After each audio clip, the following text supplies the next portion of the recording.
Ayan mga lods. Luto tayo ng merienda mga lods. Ayan. Yung ating kamuting kahoy. Ayan mga lods. Malapit na siya maluto. Ayan. Ito ang gagawin tayong merienda ngayon mga lods. Amoy pa lang mga lods. Nakakatakam na mga lods yung amoy. Ayan. Kumukulo na siya mga lods eh. Ayan o, lapit na. Lapit na. Ayan o.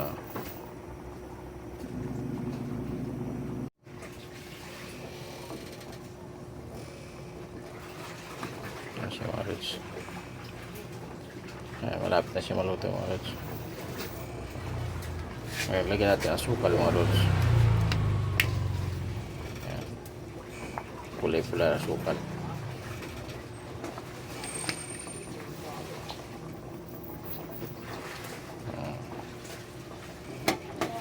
Para pati sa bawang mga lods makain na mahigop natin. Okay, di ba? Ayan mga lods yun. Para habang paluto siya mga lods, nakaano na yung asukal niya. Ayan. Para umano sa kanya, maano siya, maano yung ano natin kamuting kahoy doon sa asukal habang kumukulo siya mga lods, papaluto siya. Ayan. Takpan muna natin mga lods. Okay.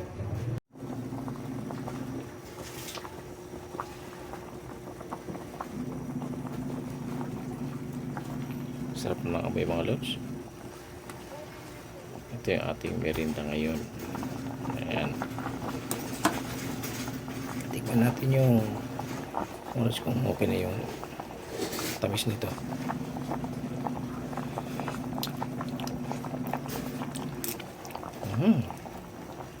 Pero dagdagan pa rin natin ng asukal mga lods.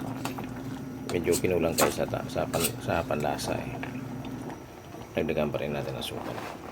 Okay. Dinagdagan natin mga lods. Dinagdagan natin ng mga 3 kutsara. Ayan, asukal. Tamang-tama na ito mga lods. Okay. Ayan o. Amoy na amoy pala mga lods. Talagang okay na yung ating merienda. Doon pala sa amoy mga lods eh, medyo mabubusog ka na. Pero siyempre mga lods, lutuin muna natin ito. Para sure natin mga lods, tikman natin. Para sure na natin yung timplada natin okay na. Wow! Swak na swak ng mga lods. So ayan, palalambutin na muna natin ito mga lods.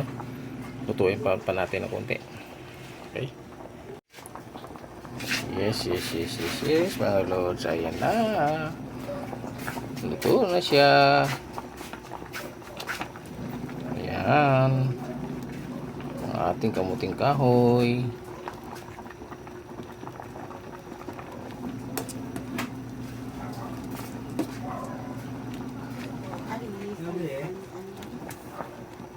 Okay.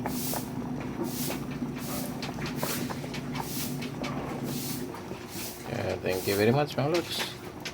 Thank you for watching. Luto na itong ating kamuting kahoy. Merienda natin. Okay.